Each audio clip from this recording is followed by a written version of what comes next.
Hello everyone, আমি মাইশা ফারজানা।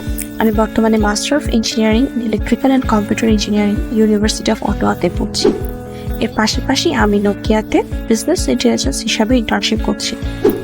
আর আমি আমার স্কুলের একজন instructor. Higher studies in Canada এই ডিটেলসের শুরু থেকে শেষ পর্যন্ত আমি আছি। বাইরে পড়তে আসার ইচ্ছা আমাদের সবার, কিন্তু রাইট গাইডেন্সের অভাবে বা কোনোই ফলো করলে ঠিক পথে যাওয়া যাবে আমাদের অনেকে জানা নেই। বাইরে পড়তে আসার সময় সব থেকে যেটা ফেস করা হয় যে একসাথে অনেক ডকুমেন্টস, কোনটা দিয়ে কোনটা শুরু করা উচিত আমাদের অনেক কনফিউশন থাকে।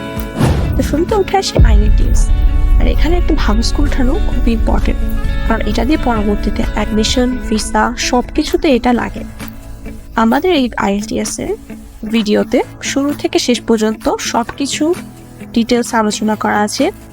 আমাদের এই ভিডিওটা সেসব স্টুডেন্টদের জন্য যারা আইএলটিএস একটা ভালো স্কোর করতে চায়। আইএলটিএস এর পর আসে ইউনিভার্সিটি সিলেকশন, কীভাবে ইউনিভার্সিটিতে অ্যাপ্লাই করতে হবে, এসওপি কীভাবে লিখতে হবে। এর পরবর্তীতে আসে অ্যাডমিশন হয়ে যাওয়ার পরে ভিসা প্রসেস, যেখানে অনেক রকমের ইনফরমেশন লাগে।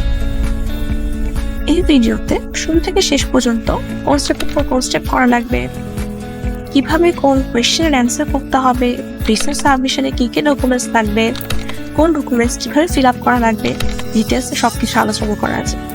ভিসার পরের স্টেপ কী হবে, এমনকি ভিসা হয় কানাডা আসার পর কী কী শুরুতে করা লাগবে, সব কিছু এখানে ডিটেলসে আলোচনা করা আছে।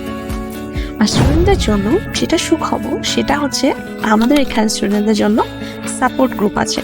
এখানে মানে স্টুডেন্টদের কোনো বাইরে ইনফোরে যদি কোনো কনফিউশন থাকে এখান থেকে তারা হেল্প পাবে।